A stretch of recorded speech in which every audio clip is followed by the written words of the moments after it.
Welcome back to the podcast. We have Lindy Hoyt from People's Ambassadors with us, and we're going to talk about retention with employers. This will be an excellent topic. I appreciate your time coming on the podcast. Yeah, thrilled to be here. So, Lindy, can you give our audience just a little background on who you are and what you're doing today? Sure, absolutely. So as Butch said, I'm Lindy Hoyt. I'm the founder and HR advisor of People Ambassadors. And essentially, I show businesses how to create practical, people-first solutions that help really attract and keep great people. I mean, so many times I'm talking to leaders these days, and they are stretched just so thin. They're managing a high amount of turnover, navigating all the generational differences we have in the workplace, from the baby boomers, Gen X to Gen Z, and everything else between. And not to mention, I feel like all of the external pressures that we have going on right now in the world, it's a lot to handle. And even with like the most seasoned leaders, it's overwhelming. So my job as an experienced HR professional, I come in, I help bring a sense of calm, clarity, and confidence to the leaders and really how they engage with their teams on a day-to-day basis. My goal is always to help really reduce their turnover, help increase their productivity, and just create a healthier workplace.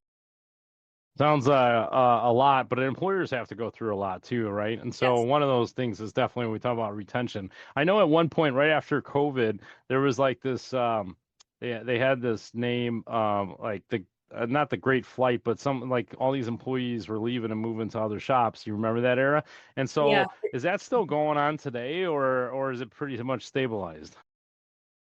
So it was called the Great Resignation that There it was is. Yeah, happening. yeah.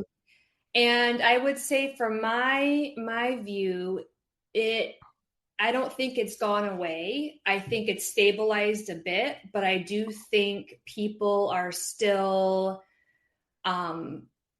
not as engaged as they could be. I mean, a lot of my focus, a lot of my work is around disengagement. And, I think it was maybe a year or so ago, Gallup, they did a survey on this, and only 33% are reported to be engaged in the workforce, which means 2/3 are either disengaged or actively disengaged. So there's still an engagement situation there where I do think people are, if they're not like really content where they are, they're still keeping their eyes open to what's out there. And I think from COVID, the ability for everyone to work wherever, remote, really has opened up a lot more doors. And that's, good in a lot of ways. But I do feel like there is some implications to companies because it's hard to, especially small and medium-sized companies, it's hard to keep that continuity in the team when people are constantly coming in and going out. Like you just get into a rhythm and then, oh, Patty left, Lindy left, this person left, and then it's like you have to pick up the pieces. So I do think it's still there and it's still an issue. So, have you like experienced that like since COVID, because everybody went remote for a long time, and then we have this whole return to work thing, and they even came up with a whole acronym in an industry with it. And so, but do you find that employers are having a hard time getting them to go back to work, or is it going back to work and people aren't liking it? I think that people are still, I think it depends on how the company does it. So my key to all things retention is intention, having a really intentional plan to why you want them to come into the office. I've talked to several friends and previous coworkers where they'll share with me, Lindy, my company is making me come into the downtown Chicago. I live in the burbs, and just to sit in my office and be on Teams calls. It's not like I'm hanging out with teams. It's not like we have department meetings. I think it really goes to how they manage it. If they're like, yeah, we're going to come in, have these team meetings, we're going to collaborate with these other groups, and we're going to have lunch, and that works. But if you just say, nope, Butch, you need to be in the office every day just because we say so, not happening. That's not going to fly. People are going to be employees have personalities and wants and desires. Who would have thought so, right? Yeah. Turns out. Yes. Yeah. So So, how are employers going about this all wrong, right? Like, obviously that's why you have a job too, but like what are employers like really looking at this at a bad angle, trying to get not only the return to work, but also like the engage them for the employee retention, right? And so, what have you been seeing that they've been doing wrong? I definitely the forced return to the office. I don't like to say return to work because people are working from home, they're working Yeah, remotely. yeah. So I would say forcing that too hard. I think what they're missing is getting to the root cause of maybe someone's disengagement or getting to what motivates the person. I feel like a lot of times in management, they might not be asking the right questions. They don't know their team, like really understanding what motivates Butch, what are his aspirations, like asking some of those meaningful questions to get to what drives a person can really be telling. And I feel like sometimes if you treat people just like a number and just like, what did you do for me today, what work did you do, versus like, how can I help you grow, what can I do as your manager to help you be more successful.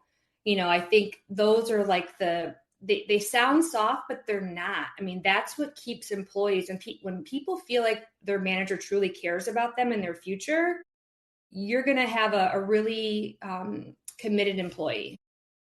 So have you found that I mean, some small and mid-sized companies, the manager is the owner, right? Have you seen any, I wouldn't say conflict, but do you see some differences between an employer asking these questions versus a designated manager? Say that, ask me that differently. Oh, differently. I was just saying, is there, do employees engage the owner differently than another manager? Right. Oh, And okay. so, Okay. yeah, so some companies they rise to 1,000 employees, and that key Yeah. manager is still the owner, right? And so, but Yes. when you look at smaller, even from 25 employees to 150 employees, the owner is still the manager. So, have you seen Yes. that the engagement's a little bit different between a designated person versus the owner?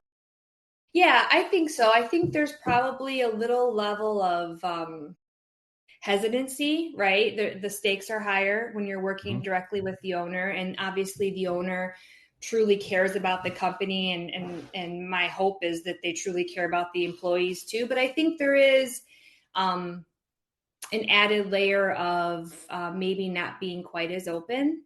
Hmm. Even with the kindest, most compassionate leaders, I still think there's a little bit of um, I hate to say fear, but like a little bit of fear. Yeah, especially dealing directly with the owner. But Mhm. even whether it's the owner or the manager, you think some of these managers that are dealing with this and trying to engage the employees, that they had more or less success of trying to do it as a company-wide thing, meaning like let's engage the employees in events versus individually, or is it usually more of a direct impact directly going to the employee and figuring out what ticks? I would definitely say the latter. I think events are great, and especially coming out of COVID a few years ago, I think people are like yearning to interact with people. I think having community, having relationships is like the goal to be like having fulfilling life. I mean, study after study has shown that. So I think that is a really great thing for the managers and leadership team to create for sure. But I think the more important thing for sure is that manager employee relationship. I think that's critical. Really having those conversations and helping support them.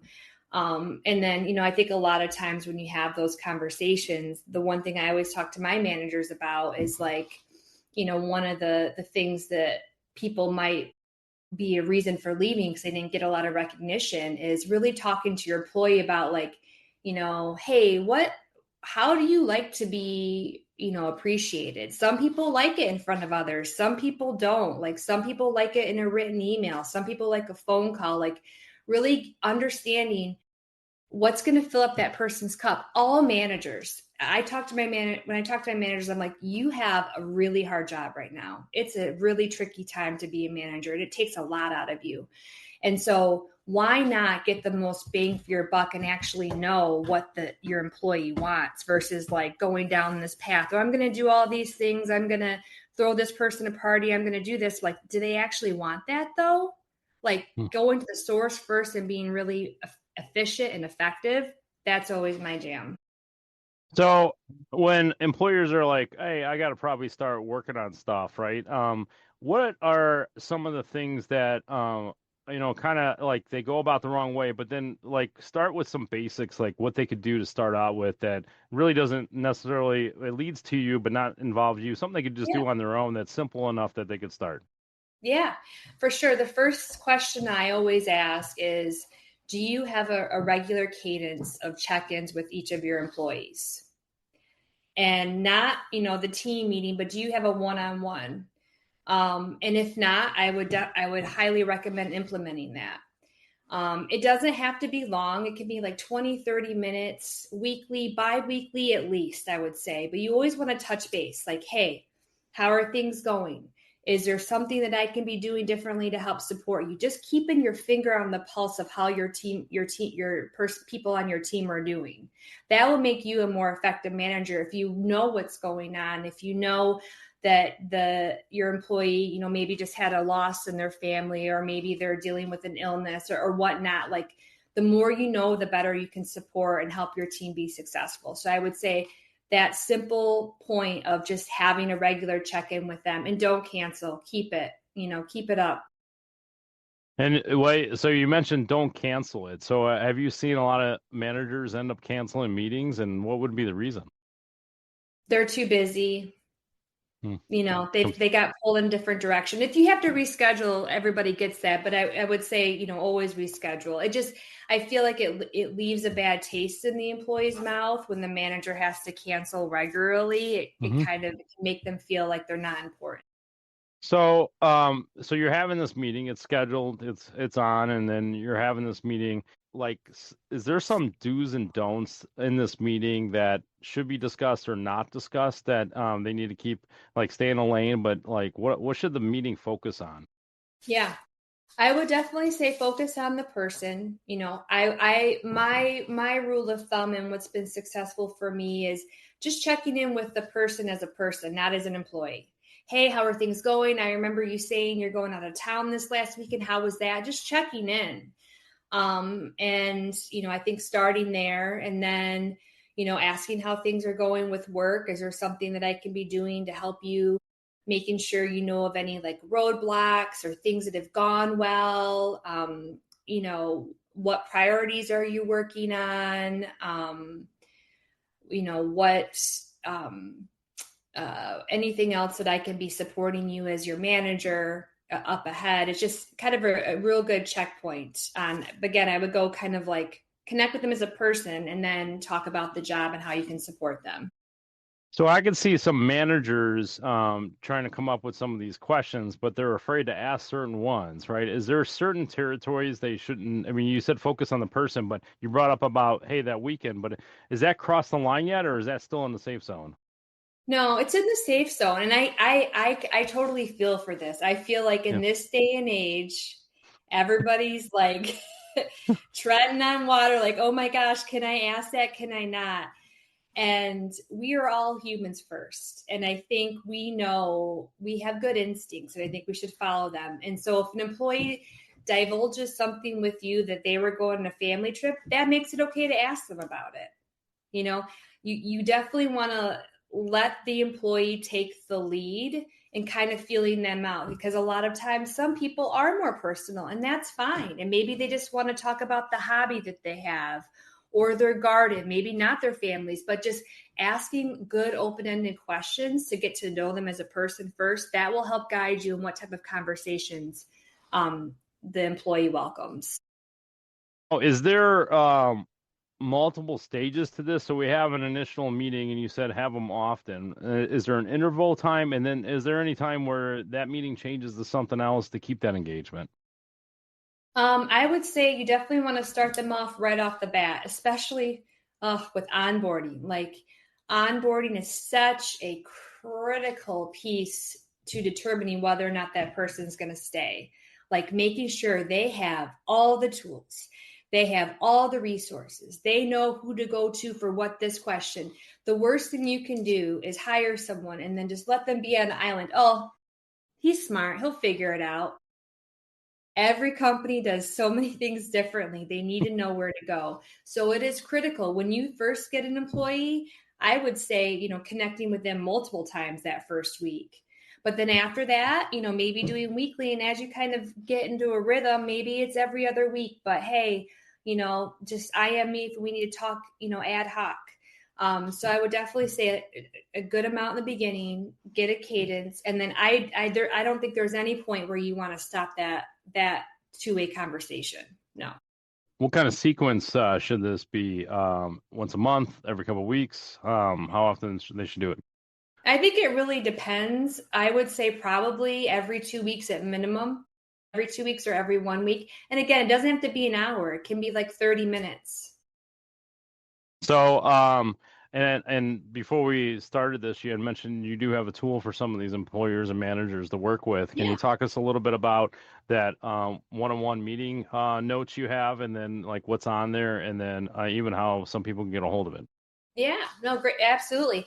So I created a one-on-one meeting guide for managers, and it really helps just kind of help you have clarity on what it should look like. So it has a frequency. It talks about the purpose. I'm big on making sure you understand what the purpose of something is before you do it.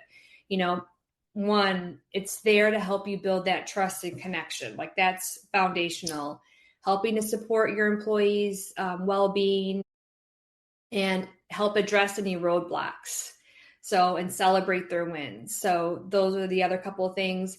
And then really make sure that you're aligned on goals and priorities. I think this is key. Large companies to small companies, you need to be rowing in the same direction. So you want to make sure that the stuff that you're working on is aligned to what the team's goals are. I think that's really huge. So that way you're not over here wasting your time on some project that's really not going to help you guys get there. So keeping that alignment and what goals that you're working on. And then on the guide, I just have like a suggested structure and some good questions to ask along the way, and then some tips. And some of the most powerful questions I think that really kind of help open people up is, what's one thing I could do better to support you this week? Like what's something that you need? What's one challenge that you're facing that we haven't talked about yet? Is there anything you wish we did differently as a team? And I think that's big. And I do say this with a pause because you ask these questions, you obviously have to be ready to hear them. You might not agree with them. You might not like them, but hear their perspective. Because I do believe that employees, they're more apt to stay if they feel like they're being heard. Not necessarily that, yes, you say all this stuff, I'm going to go and implement it right now. That I know that's not possible. Like we can't do everything all the employees want, but at least to feel heard, to know, and then to potentially take some action on it. I think just having that door open, you want to have that door open now versus this person gives you their resignation. Like I thought everything was going fine. You don't know until you ask. So I think this is just a way to know, if somebody's committed or if they're not, what's standing in the way. And a lot of things you had said, it seems like keep the conversation relatively positive. So if there is something the employer seeing or the manager seeing, this meeting may not be a good time to actually consult with that negativity, right? Like if hey, you need to improve your performance here or there, right? You should keep that separate. I would recommend that because what you don't want is you don't want anybody to feel blindsided, right? You want to make sure that it's clear, like, hey, John, I've had, I want to have a performance conversation with you. Let's set up some time to talk about some feedback. And my whole thing with feedback is like, it shouldn't wait until your annual review. Like annual reviews, there should not be any surprises. Like when stuff happens, timeliness is important. If you notice, there was a lot of mistakes in this report you submitted, you want to address it as soon as possible. You don't want to sit on it. And I get it. I know it's hard to have those conversations, but trust me, you want to nip stuff in the bud, and you want to give that feedback and give them the opportunity to help you understand what's going on there, what support they may need. If it's a skills gap or if it's an engagement gap, you need to figure that out. So, with some of the clients that you had worked with, and your past experiences, seeing this play through, what have you seen companies that didn't have a process and they now have a process, whether implemented by you or some other source? What kind of success have they seen with the engagement after the fact of having these ongoing meetings? I would say one example comes up from, it wasn't necessarily these meetings though, but it was having good meaningful conversation. One of the things that I do is I do stay interviews where I have one-on-one conversations with each one of the employees, and I ask them the same series of questions, and I really get to the root cause of what's keeping them there and what could potentially have them go away. I bring back all of those themes and work with the leadership team. And I did on, here are the things we're hearing, here are the things we need to improve, and having them implement those. So taking the action to implement, adding benefits, to having a really clear strategy on, what the company's mission is for moving forward, like a lot of those things. So it's not exactly from the one-on-one, but I think it's broader in a space of still having those questions and still having a leadership team that's willing to act on those pieces of feedback. So, with the, how fast things are moving, technology, employees, right? They're obviously looking they're gamifying the system for their own benefit, whether they're moving from another company or whatever the case might be. What does Lindy see as time goes on going forward on what companies, what kind of trends are you seeing with this engagement to keep, kind of retain clients? What do you see coming up, especially with, I don't know if AI is coming into play, but what do you see from your position on what's coming up? What's coming up? I definitely do think AI is coming in hot and heavy, no doubt. I was at a SHRM conference, that's a Society of Human Resource Management, last year, and the president was talking there about he's like, AI is not going to replace you, HR, but people that do use it will replace those that don't. Meaning you gotta get comfortable with using the tool.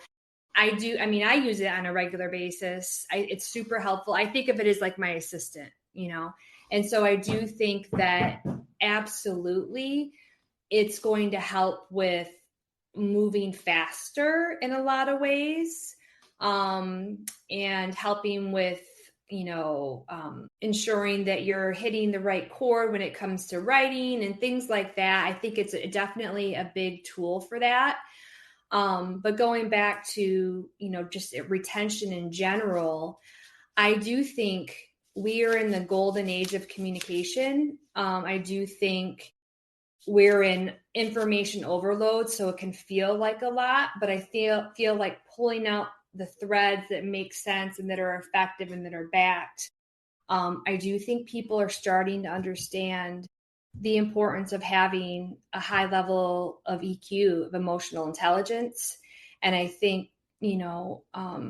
understanding that we really need to meet people where they are and to help them be successful. So I feel like a shift. I feel like the companies that are going to be really successful are the ones that understand that. And will help, and hopefully will retain those people. This has been great insight on retention, engaging the employees. Before, as we close up here, can you share with our audience, how do they get in touch with you? Maybe they need that first step. They can engage with you because they might need a little bit of coaching, a little bit of advice, maybe even retain you as an HR person. How do they get in touch with you to do any of that? Yeah, for sure. Well, definitely look me up on LinkedIn, Lindy Hoyt, LindyHoyt. And then I also have a website, peopleambassadors.com. So you can find me either place. I'd be more than happy to have a conversation to see how I can help. Sounds good. We'll try to put those in the show notes. Maybe we'll get you back and talk about more future trends. Lindy, this has been great. I look forward to having you back. Yeah, awesome. Thanks so much, Butch. You're welcome.